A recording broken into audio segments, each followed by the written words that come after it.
How Tim Cook has grown the Apple empire in his decade as CEO. 10 years into the job, Cook now leads the most valuable company in the world, technology or otherwise, and it remains among the most influential. More than 1 billion people worldwide use its devices and tens of millions of developers have built businesses on its software platforms. Cook took over as CEO from Steve Jobs on August 24, 2011, less than 2 months before the Apple founder passed away. Since then, Apple's market capitalization has grown around 600% to nearly $2.5 trillion, and its annual revenue has more than doubled. If Jobs was known for his ability to create groundbreaking devices that redefined consumers' experience of technology, Cook may come to be known for expanding the Apple ecosystem, building a suite of subscription services and other hardware products that complement the core iPhone business Jobs launched. Under Cook, Apple has gone from a premium device maker to a massive, multifaceted company with businesses ranging from payment services to an Oscar-nominated TV and film production studio.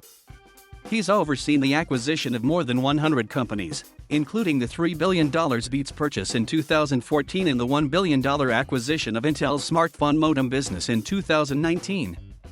Inside Apple, Cook inherited a company culture known for being relentlessly demanding, and he's now managing at a time where tech workers have been increasingly vocal about social issues.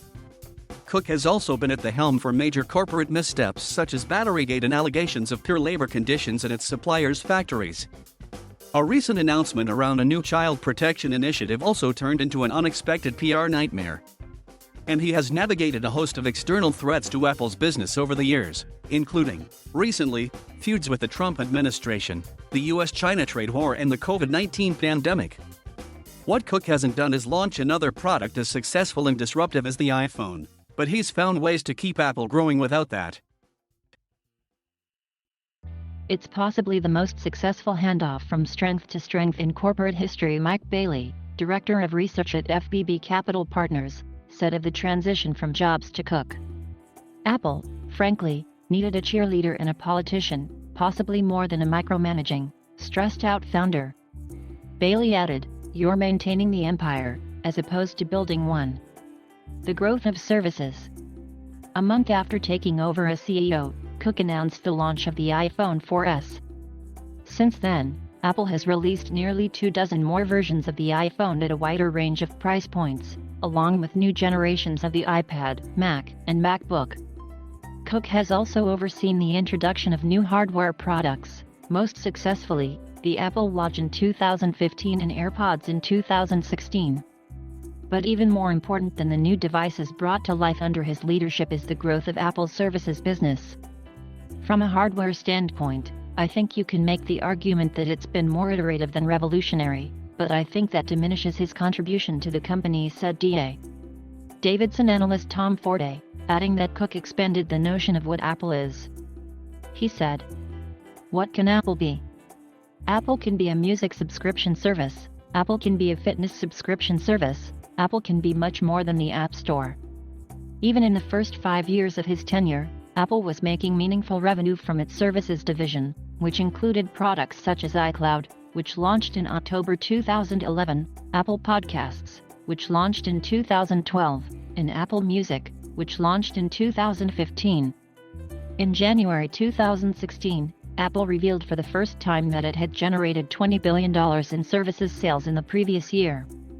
Since then, Apple has launched even more services, including Apple Arcade, Apple TV Plus and Apple Fitness Plus, along with a subscription bundle, which have further boosted the business. In the 2020 fiscal year, Apple generated nearly $53.8 billion in services revenue, accounting for around 20% of the company's total sales.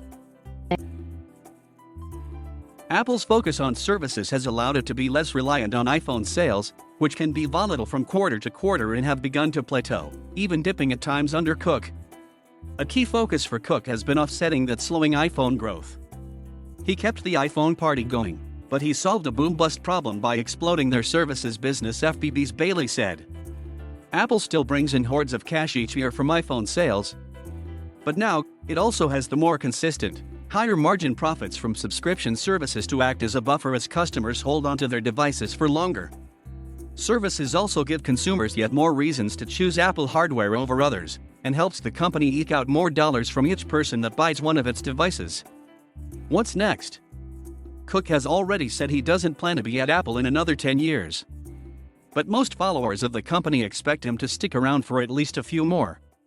In that time, he'll have plenty on his plate that could shape the future of the company, including the long-rumored release of an Apple car and AR glasses, as well as its continued efforts to build its own chips for its devices.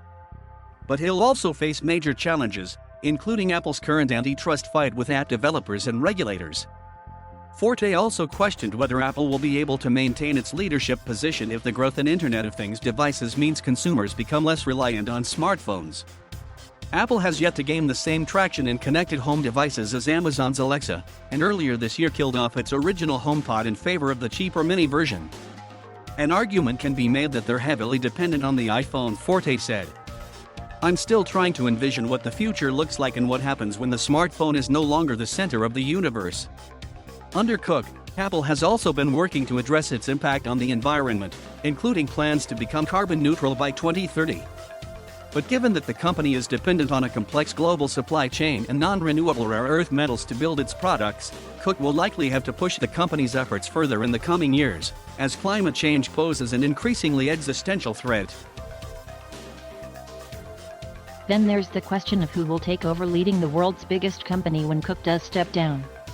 Jeff Williams, Apple's current chief operating officer, who has been dubbed Tim Cook in the tech press, would be an obvious choice if he were taking over now. But at just 2 years younger than Cook, that succession plan could be more questionable in even a few years, Bailey said. It doesn't look like there's another insider, number 2, ready to go, so I do think that's something Apple's going to have to start to address over the next 2 years, he said.